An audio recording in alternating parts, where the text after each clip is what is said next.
My daughter-in-law screamed that I was a freeloader who needed to pay rent or get out. I'm George Wilson, and at 68 years old, I thought I'd earned some basic respect. For 3 years, I'd quietly endured Jennifer's comments about my retirement lifestyle. She saw an unemployed burden living in her house, surviving on Social Security. She had no idea I'd been building something extraordinary.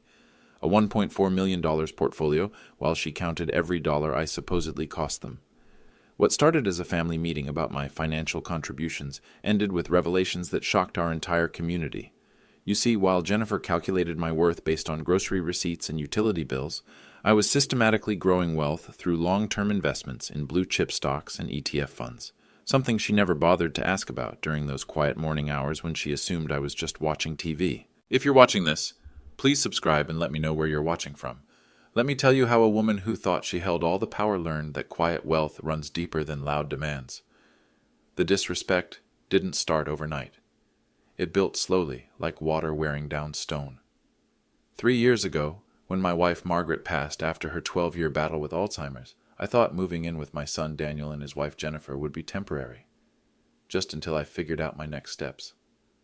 I was grieving, exhausted. I'd spent over a decade as Margaret's full-time caregiver, and honestly, I didn't know who I was without that responsibility. Jennifer seemed understanding at first. "Take all the time you need, Pop," she'd say. But I started noticing the little comments, the eye rolls when I'd sit in my leather recliner reading the Wall Street Journal, the way she'd change the subject when I mentioned anything about finances or investments. The first real sign came about 6 months after I moved in. I overheard her talking to her friend Sarah on the phone.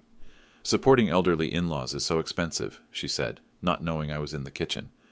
"George doesn't work, obviously, lives on Social Security. It's like having a teenager who never moves out." I felt my face flush, but I said nothing. Maybe she was just stressed. The second sign was more deliberate. During family discussions about money, Jake's baseball equipment, vacation plans, home repairs, Jennifer would literally turn her back to me. When I'd offer input, she'd dismiss it with, "Pop, this is about real money, adult money, real money," as if my $1,847 monthly Social Security check was play money. As if the 12 years I'd spent managing Margaret's medical care, insurance claims, and medication schedules while she forgot how to speak had somehow erased my brain. What Jennifer didn't know was that those 12 years weren't lost time. They were preparation time. While she saw me reading financial newspapers as an old man's hobby, I was actually studying market patterns. While she assumed my quiet morning hours meant depression or laziness, I was analyzing stock movements and building strategies. You see, when you're caring for someone with Alzheimer's, you learn patience. You learn to observe without reacting. You learn to plan for the long term because every day brings new challenges. Those skills, they translate remarkably well to investing. But Jennifer never asked about my background, never wondered why I always seemed calm during financial discussions, or why Jake would come to me with questions about his allowance and savings accounts. She just saw what she wanted to see, a burden. The pattern became clear over those 3 years. Anytime I'd mention an article I'd read about market trends, she'd interrupt with something about real-world concerns. When I'd offer to help with financial planning, she'd pat my arm like I was a confused child. "That's sweet, Pop, but Daniel and I handle the grown-up stuff." Grown-up stuff. I'd been managing complex financial decisions since before she was born, but because I wasn't bringing home a weekly paycheck, my experience meant nothing. The breaking point was building. I could feel it in every dismissive comment, every excluded conversation, every time she'd explained to others how difficult it was to support me. But I kept quiet. I watched. I planned. Because here's what I learned during Margaret's illness. Sometimes the people who underestimate you give you the greatest advantage. They stop paying attention to what you're actually doing. And what I was doing during those quiet morning hours while Jennifer assumed I was wasting time. I was building something that would make her $85,000 marketing salary look like lunch money. But she was about to push me too far. And when that happened, the whole community would learn exactly what real money looks like. By spring of 2024, the tension in our house was thick enough to cut with a knife. Jennifer's demands were escalating, and I realized I was facing a choice that would define the rest of my life. If I stayed silent and just accepted her treatment, I'd lose everything that mattered to me. First, my relationship with Jake. My 16-year-old grandson was the light of my life. Every Tuesday and Thursday, he'd sit with me after school, and I'd teach him about compound interest, market fundamentals, and the power of long-term thinking. "Grandpa," he'd say, "you make this stuff sound so easy. Mrs. Patterson's economics class is boring, but when you explain it, it actually makes sense." Jennifer had started making comments about those tutoring sessions. "Pop, don't fill his head with fantasies about getting rich quick. Jake needs to focus on realistic goals." She was already planning to limit my access to him. I could see it coming. If she followed through on her nursing home threats, I'd be isolated from Jake during the most important years of his development. Those Tuesday and Thursday sessions would end. The college preparation I'd been helping him with would stop. Worse, he'd grow up thinking his grandfather was just a burden who got shuffled off when he became inconvenient. Second, my self-respect. I'd spent 43 years in financial services before taking early retirement to care for Margaret. I'd helped dozens of families build wealth, navigate market crashes, and secure their futures. To be dismissed as some clueless old man living on handouts? That cut deeper than Jennifer realized. But the biggest stake was Jake's future itself. See, Jennifer had no idea what I'd been building during my retirement. She assumed my careful budgeting meant poverty. She thought my simple lifestyle meant I had no resources. What she didn't know was that every dollar I wasn't spending on myself was being invested for Jake's future. The average cost of a 4-year college education was approaching $200,000. Jennifer and Daniel were saving, but at their current rate, they'd cover maybe half of that. Their plan involved Jake taking massive student loans, which would saddle him with debt for decades. I had a different plan. During Margaret's illness, I'd learned to live on very little. My needs were simple. Basic food, simple clothes, a warm place to sleep. Everything else went into investments. While Jennifer saw frugality, I saw opportunity. For 8 years, I'd been building Jake's education fund through careful day trading and long-term investments. The math was working beautifully. Compound growth, dividend reinvestment, strategic market positioning, all the skills I'd developed over 4 decades in finance were paying off. But if Jennifer forced me into a nursing home, I'd lose the ability to manage those investments actively. Nursing home costs averaged $4,500 per month in our area. That would drain the very funds I'd been accumulating for Jake's future. The timeline was critical. Jake was a junior in high school. College applications would start in 18 months. The money needed to be ready, and it needed to be substantial enough to cover not just tuition, but room, board, and living expenses without loans. Jennifer's ultimatum was about more than just rent money or family dynamics. It was about Jake's entire future. Would he graduate debt-free and ready to build his own wealth? Or would he start adult life already owing $100,000 to loan companies? She thought she was teaching me a lesson about contributing to the household. What she didn't realize was that I'd been contributing more than anyone imagined. Just not in ways she could see on a monthly bank statement. The stakes couldn't be higher. Jake's future, my dignity, our family's financial security. Jennifer was about to force my hand. And when she did, everyone would learn exactly how much this freeloader had really been contributing to this family's future. The first real confrontation happened on a Tuesday evening in early May. I just finished helping Jake with his economics homework when Jennifer walked into the kitchen where we were sitting. "Pop, we need to talk," she said, crossing her arms. "Sure. What's on your mind?" "Money. Specifically your contribution to this household." Jake looked uncomfortable. "Mom, I should probably—" "Stay," Jennifer said firmly. "You're old enough to understand how families work." I kept my voice calm. "What exactly are you concerned about?" "Daniel and I have been talking. You've been here 3 years, rent-free, eating our food, using our utilities. I buy groceries twice a week. I pay the electric bill. A bag of groceries and $60 doesn't cover your actual costs, Pop." Jake shifted in his chair. "Mom, Grandpa helps with lots of stuff." "Like what?" Jennifer's voice had that edge it gets when she thinks she's proving a point. "He helps me with math. He fixes things around the house. Those aren't real contributions, Jake. Those are hobbies." I felt something tighten in my chest, but I kept my tone level. "What would you consider a real contribution?" $800 a month. That's fair market rate for a room and utilities." "800?" Jake's eyes went wide. "Your grandfather gets Social Security. It's time he contributed like an adult." I looked at my grandson's confused face, then back at Jennifer. "And if I can't pay $800? Then we'll need to explore other options. Senior living facilities, assisted care, places designed for people in your situation." "My situation?" "Pop, you're unemployed. You have no income except government assistance. Daniel and I are building our future. We can't be responsible for supporting you indefinitely." The word unemployed hung in the air like a slap. Jake's voice was small. "But Grandpa knows about money. He taught me about compound interest and—" "Jake, your grandfather reads financial magazines. That doesn't make him an expert. Real financial expertise requires actual work experience." I could have spoken up then. Could have mentioned my 43 years at Henderson and Associates. Could have explained my portfolio. Instead, I just nodded slowly. "When do you need an answer?" "End of the month. That's 3 weeks."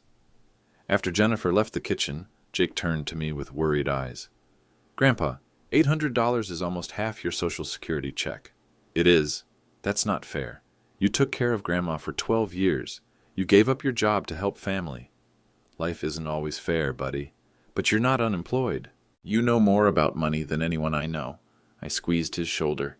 "Some people only see what they want to see." "Are you going to pay it?" I looked at this kid I loved more than my own life. Smart, curious, worried about his grandfather's dignity.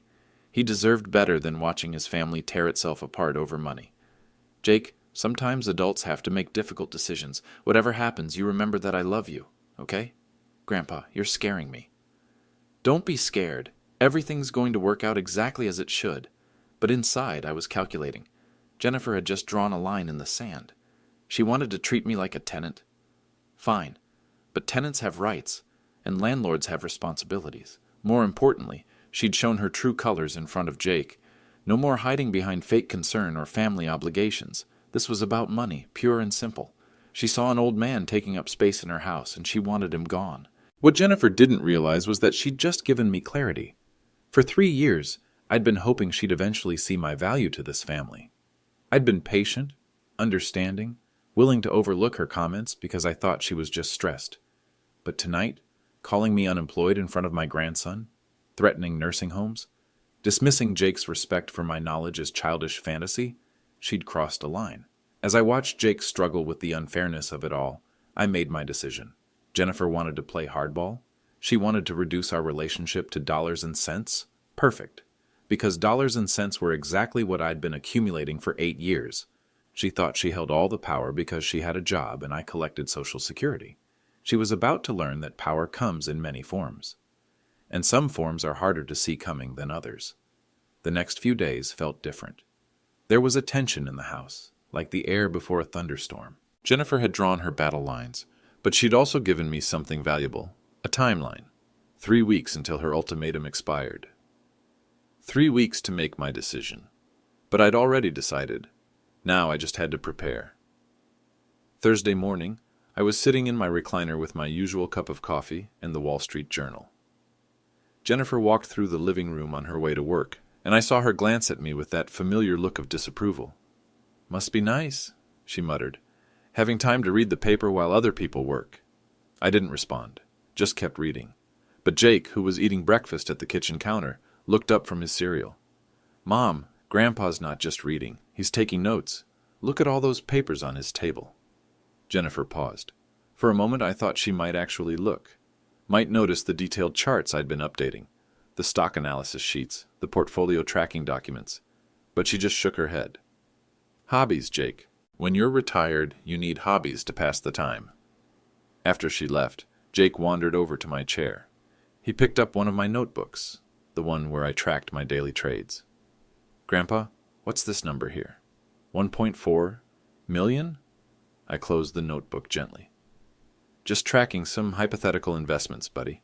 Math exercises to keep my brain sharp. But these look real, these company names, these dollar amounts. Jake, your mother's under a lot of stress right now. Let's not give her more to worry about, okay?" He studied my face carefully. Jake was smart. Too smart sometimes. "Grandpa, are you actually poor?" I looked at this kid who'd been defending me to his mother for 3 years, who'd sat with me every Tuesday and Thursday soaking up financial knowledge like a sponge, who understood compound interest better than most adults. "Jake, what did I teach you about assumptions in investing?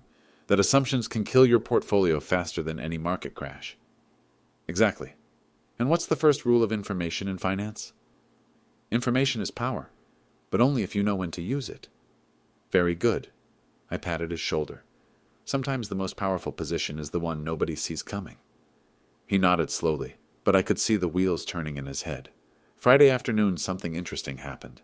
I was checking my phone for market updates when it rang. The caller ID showed Tom Bradford. Tom was one of my clients, or rather, one of the wealthy families I'd been quietly advising for the past 5 years. He owned 3 car dealerships and had built a substantial portfolio based on my recommendations. "George, I need to ask you about the tech sector rotation we discussed. My regular advisor is suggesting something completely different." "Tom, let me call you back in an hour. I'm not in a good place to talk specifics right now." "Sure thing. Oh, and George? My wife Linda was wondering if you'd be interested in speaking at the Chamber of Commerce dinner next month about investment strategies for small business owners. I'll think about it." After I hung up, I noticed Jake standing in the doorway. He'd heard the entire conversation. "Grandpa, that man called you about investment advice." "He did. But Mom says you don't know about real money." "Your mother knows what she knows, Jake. And Mr. Bradford owns those car dealerships downtown. The big ones." "He does." Jake was quiet for a long moment. Then, "Grandpa, you're not what you seem, are you?" I smiled at him. "Jake, in 3 weeks, you're going to learn that very few people are exactly what they seem, including your grandfather. Is that a good thing or a bad thing? That depends entirely on whether you're underestimating someone or being underestimated. The seed was planted." Jake was starting to see the bigger picture, and in just over 2 weeks, everyone else would too. Saturday, June 15th. Jake's graduation party.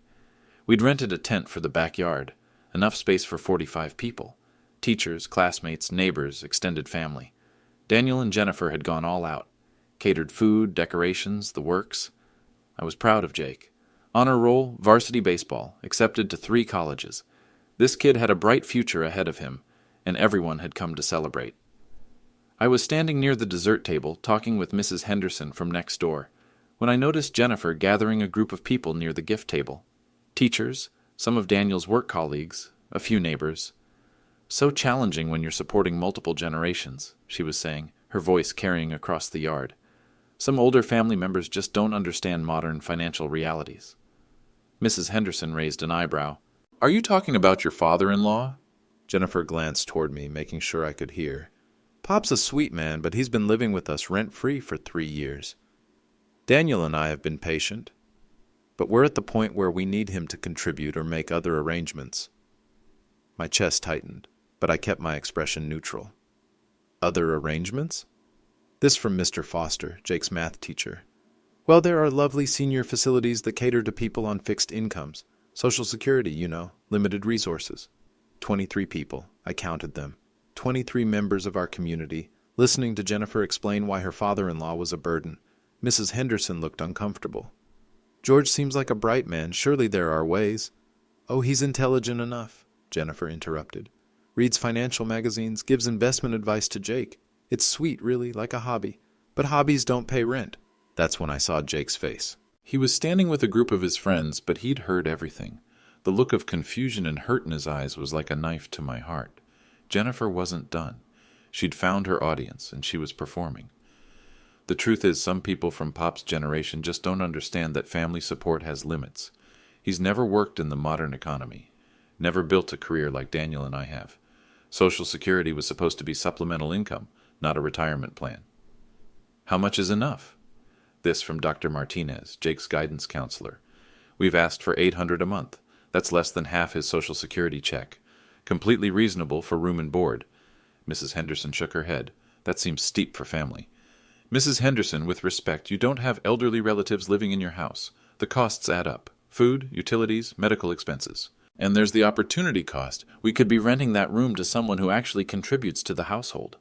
I felt 23 pairs of eyes glancing toward me.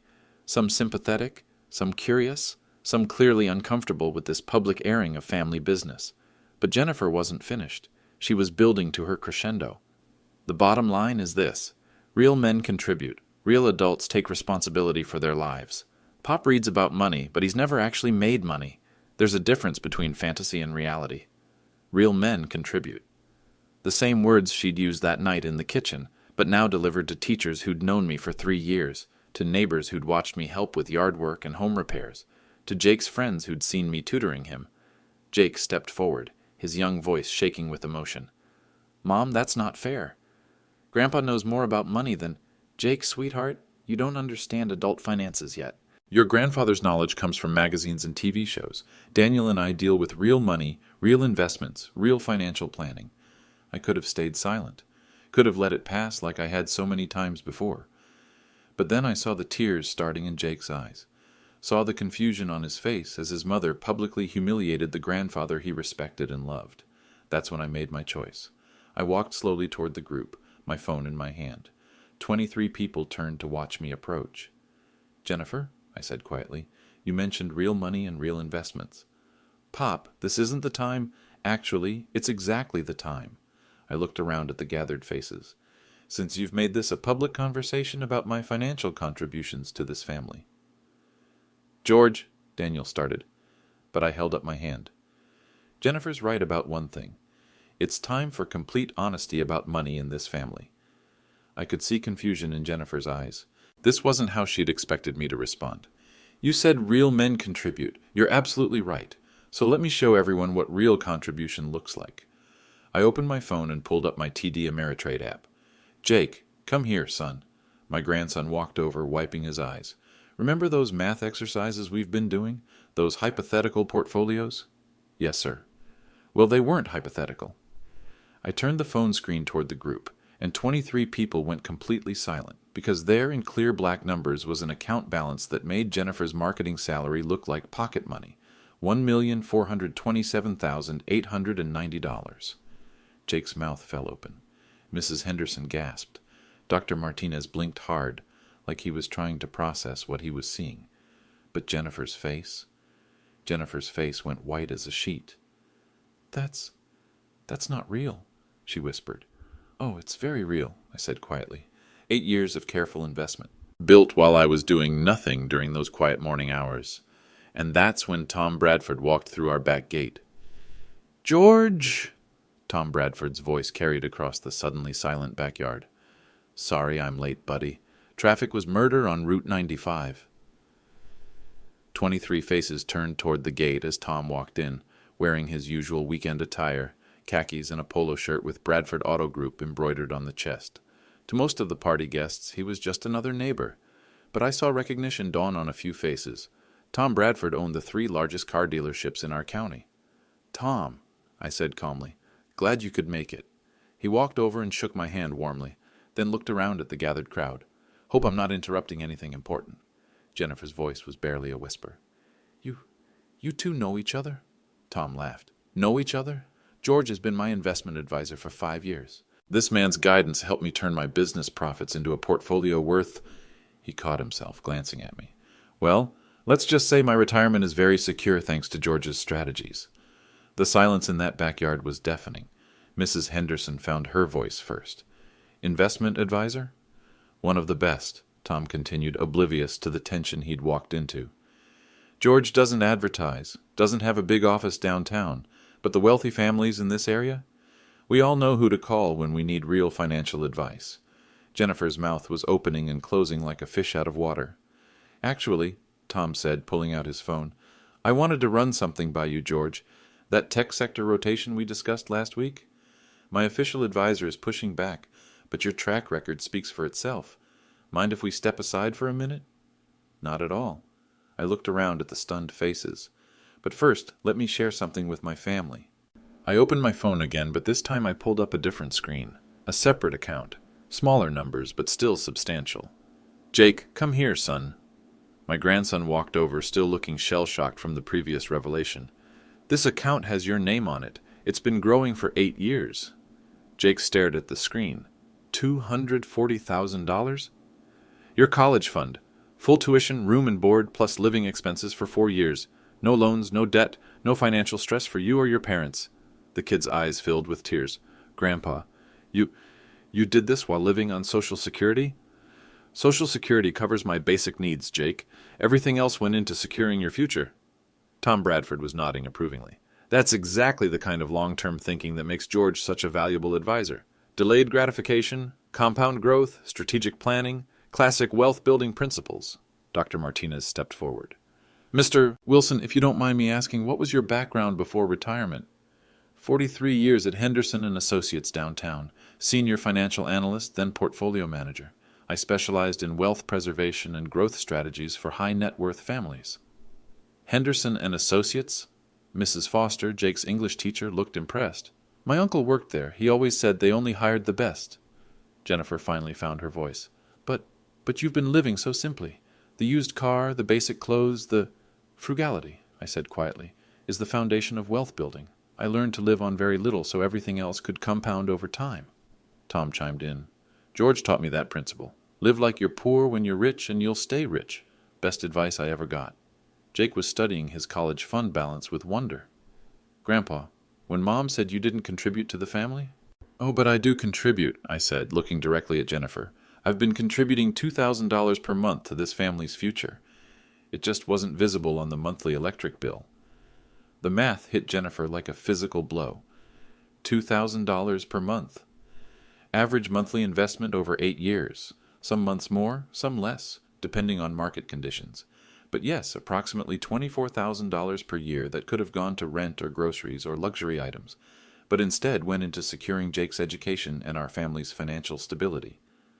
Tom Bradford was looking around at the stunned faces. Did I miss something? Is there a problem with George's arrangements here? Mrs. Henderson spoke up. Jennifer was just explaining that George needed to start paying rent or move to a senior facility. $800 a month. Tom's eyebrows shot up. 800?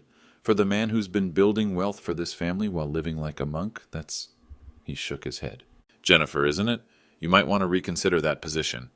But he's unemployed, Jennifer said weakly. He lives on Social Security. By choice, Tom said firmly. George could come work for me tomorrow, managing my dealership portfolios. 6-figure salary, easy. But he prefers the independence of private consulting. Some of the most successful people I know are his clients. I watched Jennifer's worldview crumble in real time. 3 years of assumptions destroyed by 5 minutes of truth. Jake tugged on my sleeve. Grandpa, does this mean you're not poor? No, buddy, I'm not poor. I'm just careful with money. And you're not unemployed? I work every day, Jake, just not in an office with set hours. And you really built my college fund while Mom thought you were doing nothing? I built your college fund because your mother thought I was doing nothing. It gave me the freedom to focus entirely on long-term growth without worrying about monthly expenses. Tom Bradford clapped me on the shoulder. Ladies and gentlemen, you're looking at one of the smartest financial minds in this county. Quiet, humble, and absolutely brilliant with money. Jennifer looked around at the 23 faces staring at her, some sympathetic, some confused, some clearly judging her for how she'd treated me. I didn't know, she whispered.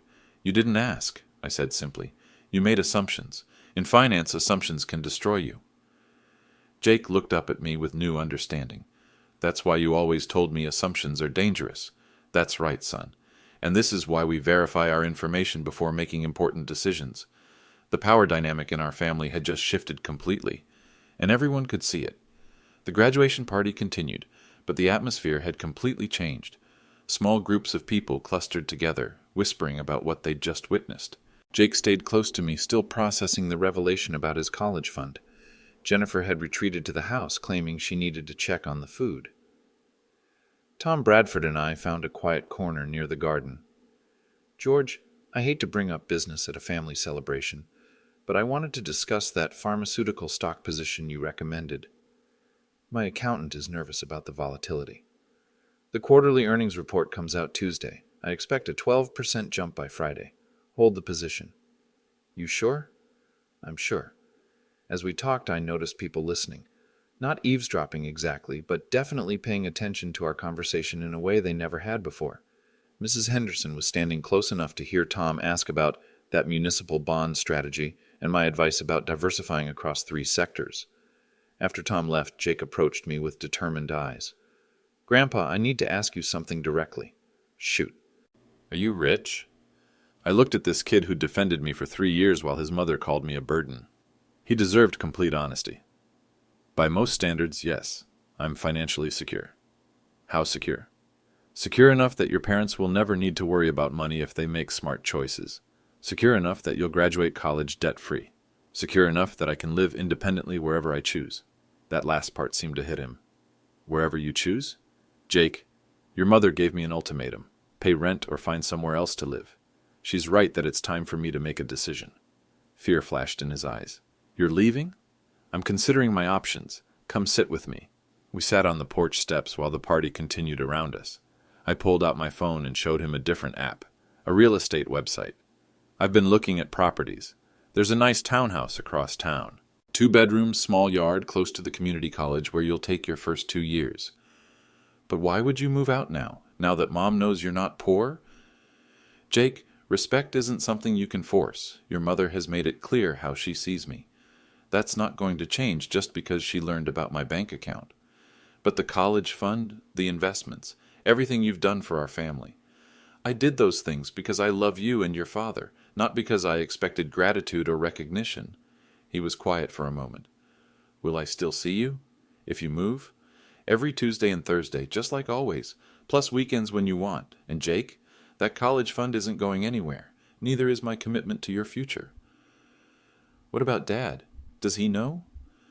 I looked through the kitchen window where I could see Daniel and Jennifer having what appeared to be an intense conversation. Your father's about to learn a lot of things. About money, about respect, about what real contribution looks like. As if summoned by our conversation, Daniel appeared on the porch. His face was pale, his expression a mixture of shame and confusion. Dad, can we talk?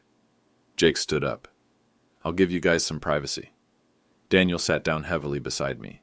For a long moment, we just watched the party guests mingling in our backyard. Jennifer told me what she said to you, about paying rent. She did, and about what she said tonight, in front of everyone. I was there. Dad, I'm sorry, I should have stopped it. Should have defended you. Daniel, you're 35 years old. You shouldn't need to defend your father against your wife. You should marry someone who respects your family. He flinched like I'd slapped him. She didn't know. About your finances, your background, any of it. She didn't ask. 3 years, son. She never once asked about my career, my experience, my capabilities. She saw what she wanted to see. But now that she knows? Now that she knows what? That I have money? Daniel, do you think that's what this is about? He looked confused. Isn't it? Son, this is about respect, about dignity, about how you treat family members when you think they can't fight back. I pulled out my phone and showed him the real estate app. I'm buying a place across town, moving out at the end of the month.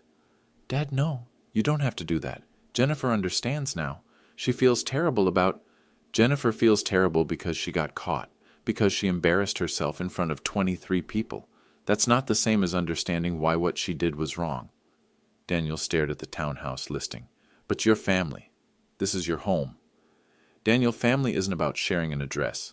It's about mutual respect, support, and love. I've given all 3 for 3 years. Your wife has given me contempt and ultimatums. She'll change. She's already talking about apologizing, making it up to you. I'm sure she is, and I hope she does change for Jake's sake, and yours. But I won't be living here to witness it. What about Jake's college fund, the investments? Will you still... Jake's future is secure. That doesn't retry continue change whether I live here or across town. The money was never conditional on Jennifer's approval. Daniel looked like he was about to cry. Dad, I feel like I'm losing my family. You're not losing anything, son. You're gaining clarity. For 3 years you've watched your wife treat your father like a burden, and you've stayed silent. That tells me everything I need to know about the dynamics in your marriage. I was trying to keep the peace. Peace isn't the absence of conflict, Daniel. Peace is the presence of respect. Your wife has never respected me, and you've enabled that by staying silent. Through the window, I could see Jennifer watching us, her face anxious. She wants to talk to you, Daniel said, to apologize. I'm sure she does. But Daniel, some things can't be unsaid. Some humiliations can't be taken back.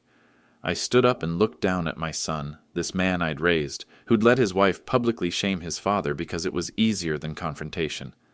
The house showing is Tuesday at 10. I'll probably make an offer that afternoon. Dad, please, give her a chance to make this right. Son, I am making this right. I'm removing myself from a situation where I'm not wanted or respected. That's not punishment. That's dignity.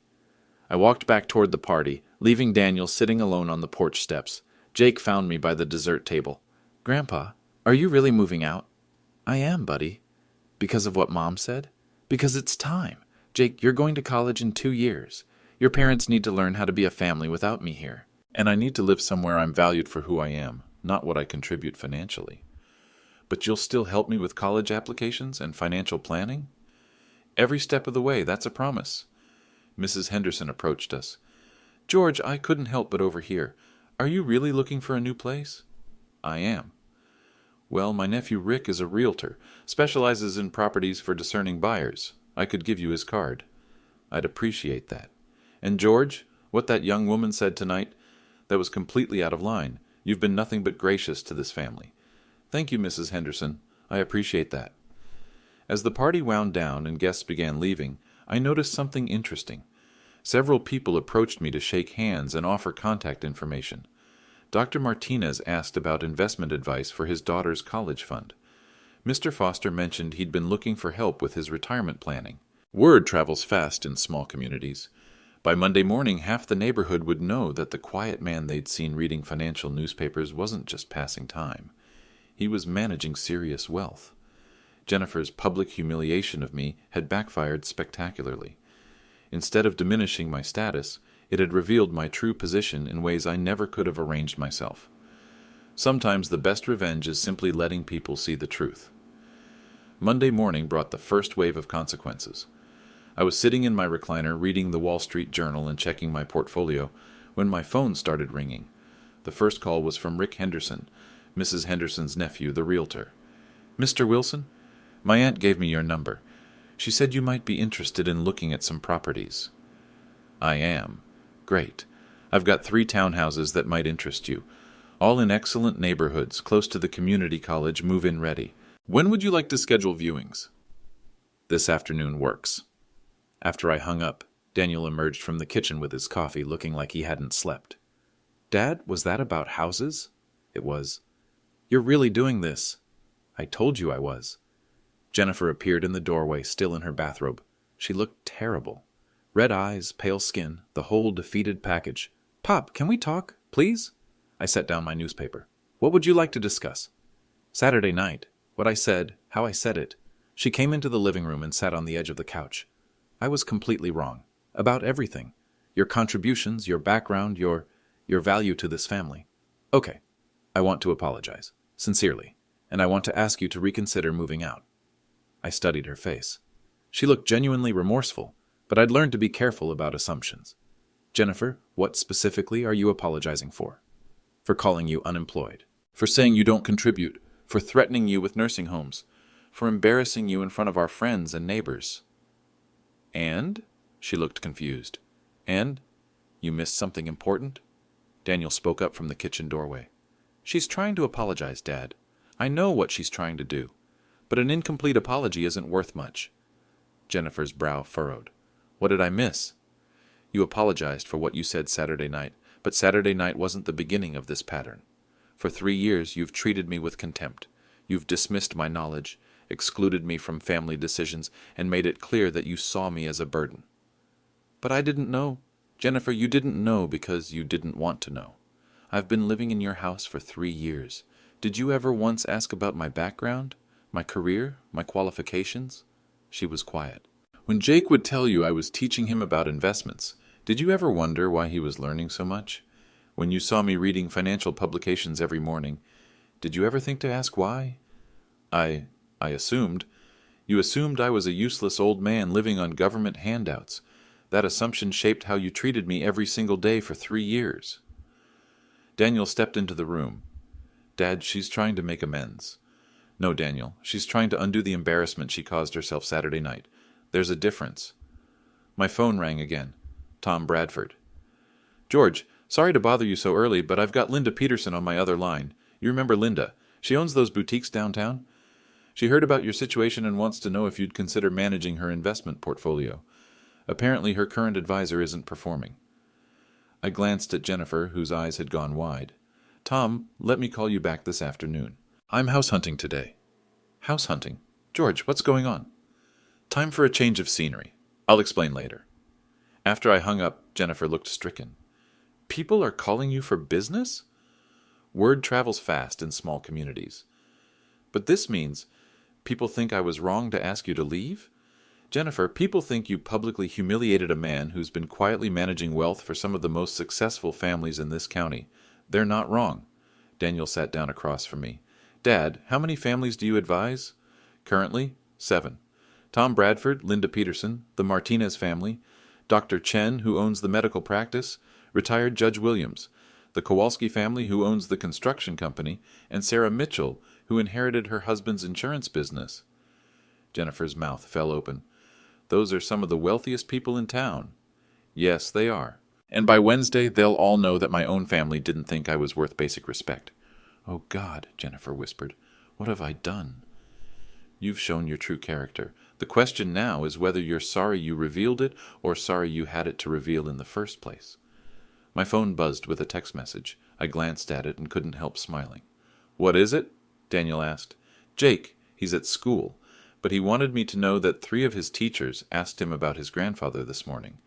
Apparently, Dr. Martinez has been telling people about the college fund. Jennifer put her head in her hands. Everyone's going to know. Everyone's going to know how I treated you. They already know, Jennifer. 23 people witnessed it Saturday night. But my job, my reputation, what if people at work find out? And there it was, the real concern. Not that she'd hurt me or damaged our family relationships. She was worried about her professional reputation. Daniel was looking at his wife with an expression I'd never seen before, something between disappointment and disgust. Jennifer, he said quietly, are you more upset about what you did to my father, or about how it makes you look? She didn't answer, but she didn't need to. Her priorities were written all over her face. My phone rang again. This time it was Dr. Martinez. George, I hope you don't mind me calling. I wanted to thank you for what you've done for Jake. That college fund, it's extraordinary. And I wanted to ask if you might have time to discuss my daughter's education planning. She's a sophomore, and frankly, my current financial advisor doesn't have your track record. I'd be happy to help, Carlos. Let me get settled in my new place, and I'll call you back. New place? I'm moving out today, actually. Looking at a townhouse across town. George, if you don't mind me saying, your family would be crazy to let you go. After I hung up, I looked at Daniel and Jennifer. Dr. Martinez sends his regards. The weight of what Jennifer had cost this family was starting to sink in. Not just my presence in their house, but my connections, my expertise, my quiet influence in their community. Dad, Daniel said slowly, how much business could you bring to our family? Through your connections, I mean? Daniel, I've been bringing business to your family for 3 years. I just did it quietly. Tom Bradford bought his last 2 cars from Peterson Motors because I mentioned Daniel worked there. Linda Peterson used Daniel's landscaping company for her store renovations because I suggested it. Dr. Martinez referred 3 patients to Jennifer's medical marketing firm because I told him she was competent. Jennifer's face went white. You've been helping our careers? Family takes care of family, Jennifer. Even when family doesn't notice or appreciate it. The full scope of her mistake was finally hitting her. She hadn't just insulted a harmless old man. She'd alienated a connected, respected member of their community who'd been quietly working behind the scenes to benefit their family for years, and now that was ending. Because respect, once lost, is very hard to earn back. Tuesday afternoon, I signed the papers on a beautiful 2-bedroom townhouse on Maple Street. Hardwood floors, modern kitchen, small garden in back, move-in ready, as Rick Henderson had promised. Wednesday morning, I was packing my belongings when Jake knocked on my bedroom door. Grandpa, can I help? Of course, buddy, grab those books from the shelf. As we packed, Jake was unusually quiet. Finally, he spoke up. Are you disappointed in us, in Mom and Dad? I stopped folding clothes and looked at him. Jake, I'm not disappointed in you. You defended me when your mother was being unfair. You recognized my knowledge when she dismissed it. You showed respect and love even when it was difficult. But what about them? Your parents are adults. They make their own choices and live with the consequences. I can't be disappointed in people for being exactly who they choose to be. Mom's been crying a lot. She keeps saying she didn't know. Ignorance isn't the same as innocence, Jake. Your mother didn't know because she didn't want to know. There's a difference. He nodded slowly. Grandpa, will you still teach me about money? About investing and compound interest and all that? Every Tuesday and Thursday, just like always.